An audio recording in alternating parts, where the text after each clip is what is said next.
E olha, não é proibido ser feliz no futebol. Que o diga o Atlético Mineiro, retorno da Arena MRV.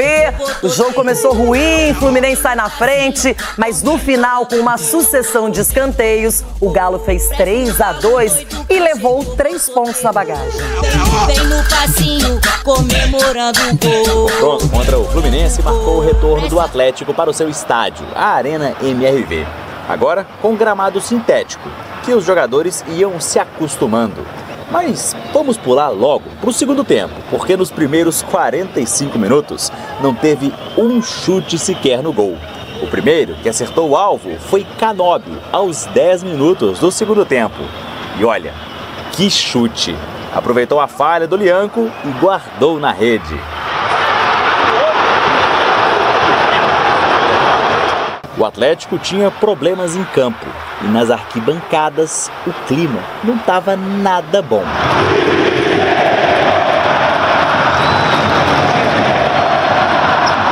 A resposta no pé de Rubens. No momento em que o torcedor deu uma rateada, né? Naquele exato momento a gente empatou, aí virou. Aí já era o Galo, o time da virada, né? Não era mais sem vergonha. Hulk com a bomba e Júnior Santos, na sobra, fez o seu primeiro com a camisa do Galo.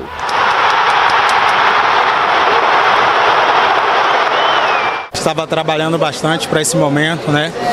Passei por um momento difícil no início da temporada. Muita coisa foi falada a respeito da questão de eu ter machucado bastante, mas bastante não, né? 2 vezes, mas eu sou um jogador que não tem histórico de lesão. O Fluminense não se deu por vencido. Aos 42 do segundo tempo, Martinelli deixou Kevin Serna cara a cara com Everson. 2-2 no placar. 5 minutos de acréscimo para o Atlético reconquistar a confiança do torcedor. Fábio, a queima-roupa, salvou o Fluminense. E aos 49 minutos do segundo tempo, Igor Gomes, no cruzamento de Hulk, levou a Arena MRV ao delírio. Faltou um pouquinho de malandragem para o nosso time, até porque a gente saiu na frente. Tomamos o gol de empate e a virada no nosso melhor momento na partida. O Atlético conseguiu uma vitória importante para trazer novos ares à equipe, que procura reencontrar o seu bom futebol às vésperas do clássico contra o Cruzeiro no Mineirão. Acredito que o Cruzeiro mudou muito a forma de jogar, como a gente também, então eu acho que todo jogo tem uma história diferente.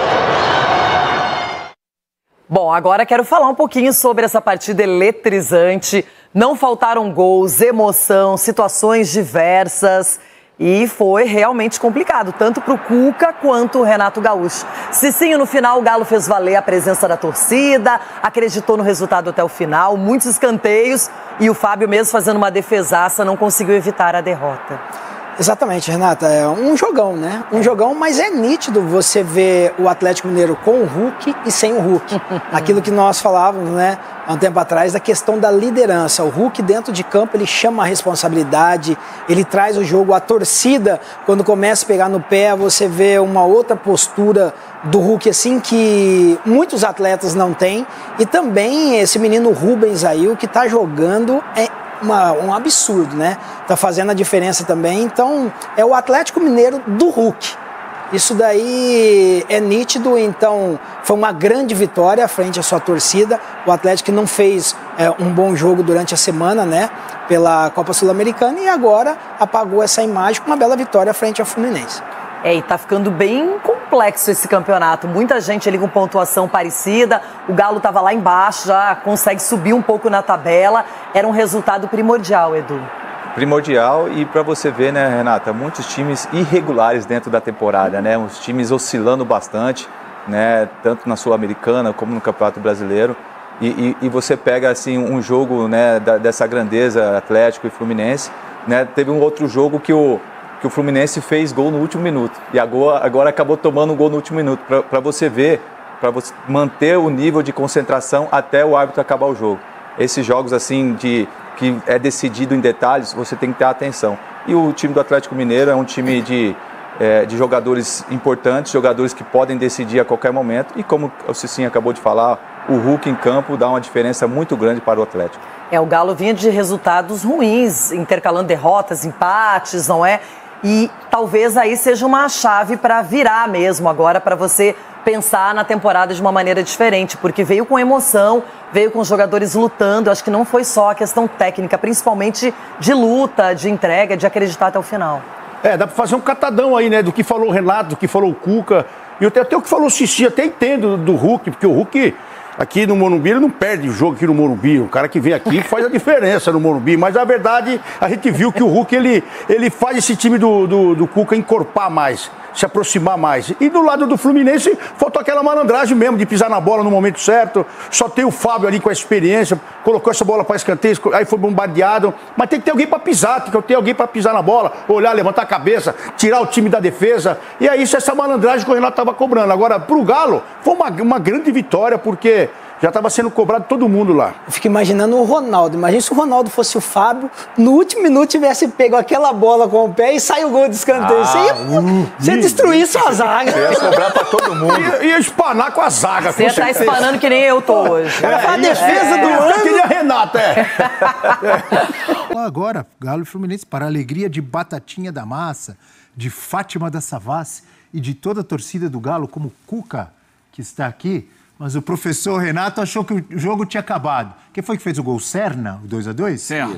Depois que fez o 2-2, apareceu o Renato assim, ó, para os jogadores. A câmera mostrou, acabou o jogo, mas não tinha acabado. E depois ele cobra na coletiva. A gente tem os personagens, vamos ouvir? Então vamos lá.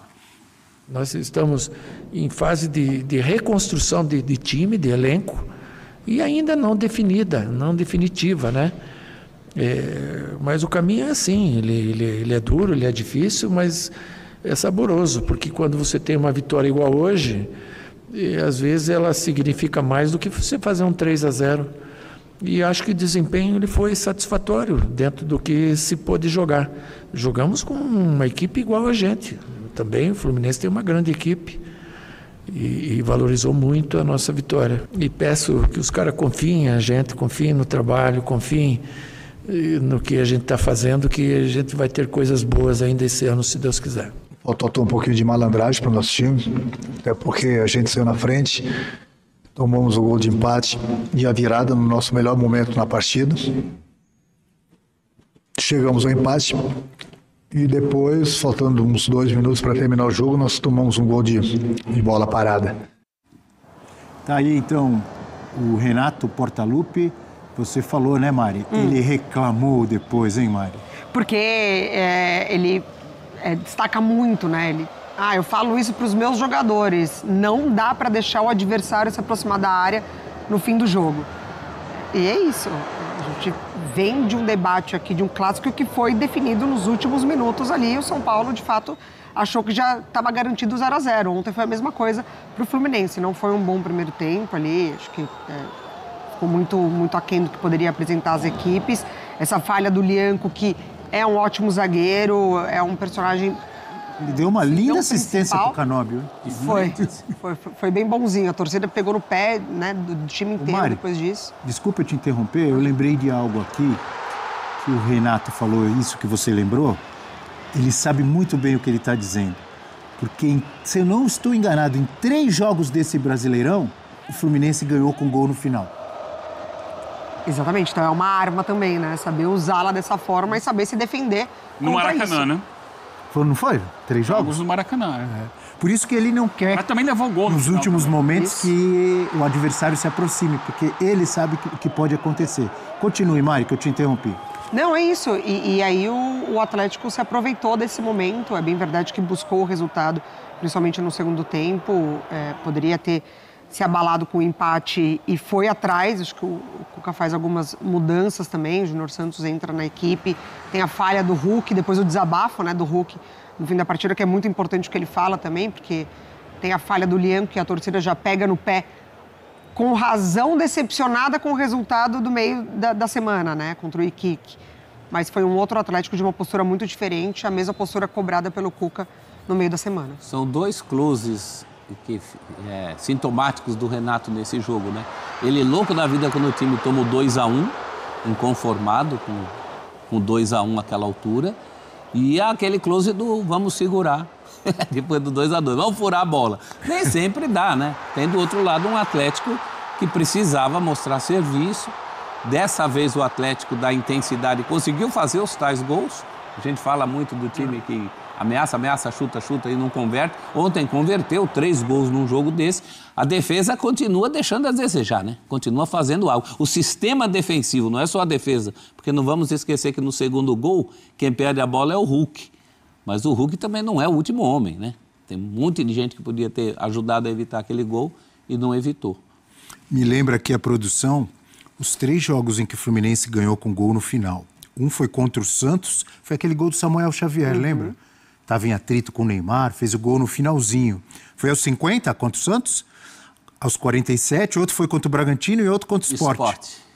Os 3 jogos em que o Fluminense fez gol no final, sempre aos 47, aos 50. Ele toma Ontem provou do próprio veneno contra o Galo. Ele toma um empate do Vitória nos acréscimos também. No Maracanã, em casa, né? No Maracanã. É verdade. E o gol do... Muita emoção nos últimos minutos, hein? O Bragantino também, que ele leva também um gol e depois ainda consegue fazer mais um.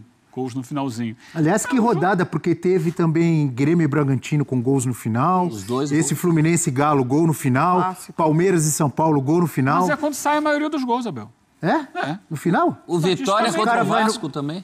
O cara não tá afim de assistir o jogo inteiro, fica o primeiro tempo, fica em casa, vai no intervalo e vê só o final. Por que, Abel? É normal. Claro que eu tô brincando, fala. Eu não sabia, tem esses números, essas estatísticas? Vitória também, né?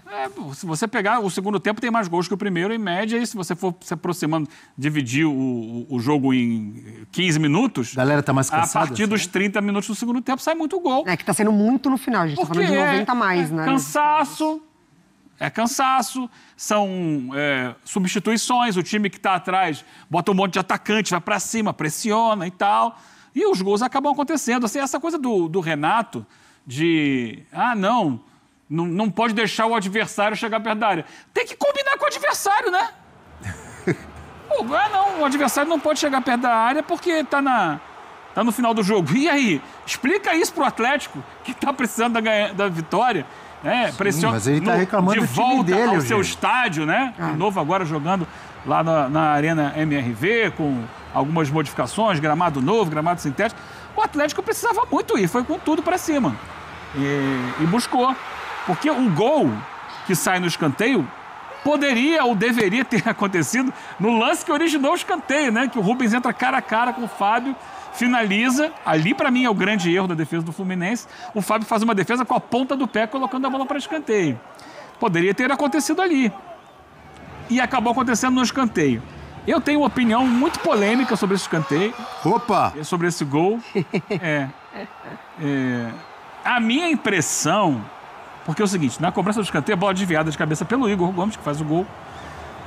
Na hora que ele desvia de cabeça, o Lianco tá lá na segunda trave em condição de impedimento.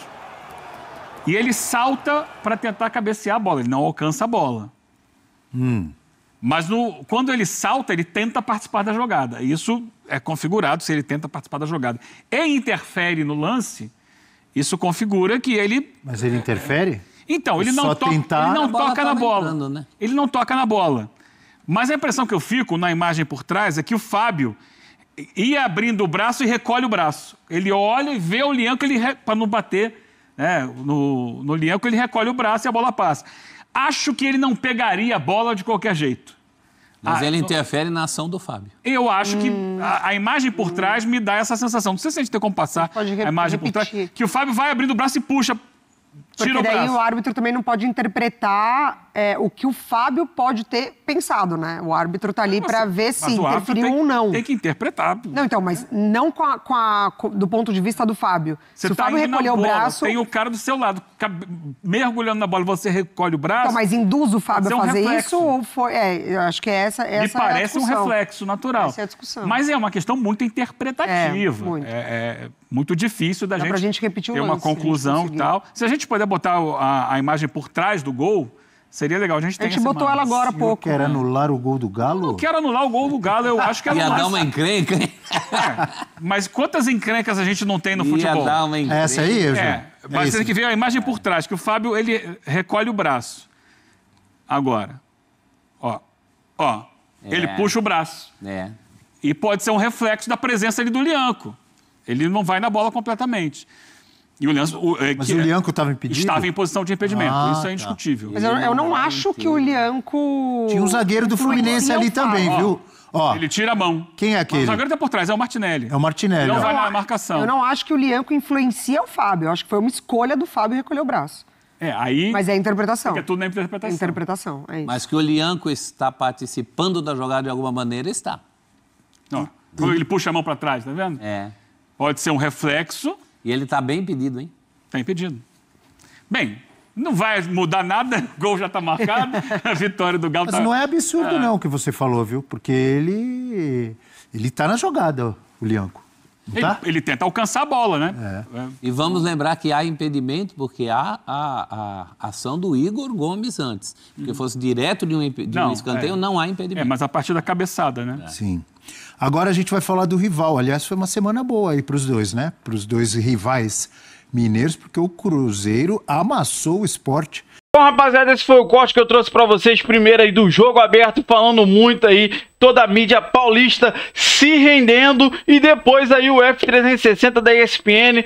E, cara, não tem jeito, vitória histórica, virada histórica do nosso Galão da Massa, que, cara, ninguém vai esquecer essa reestreia da Arena, um gramado sintético, o pessoal ainda se acostumando, mas uma grande vitória.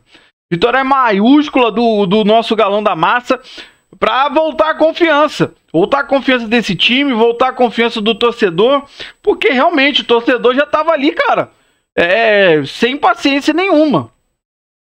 Perdendo em casa na reestreia, então tava saindo ali o time sem vergonha, graças a Deus.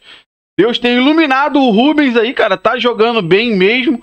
Verdadeiramente tem dado uma disparada, e se Deus quiser, vai ser esse jogo, vai ser a chave virando do nosso Galão da Massa para seguir para a cabeça, para a ponta da tabela, se Deus quiser. Então eu quero saber de você que acompanhou o vídeo até o final, deixa aí nos comentários a sua opinião, tá? O que você achou de tudo que foi falado, você concorda ou discorda? Você que não é inscrito, dá aquela moral pro canal, se inscreva, ative o sininho para não perder nenhuma novidade aqui do seu Jornal do Galo e deixe o seu like que ajuda demais o canal a chegar para muito mais atleticanos. Valeu, rapaziada, um grande abraço!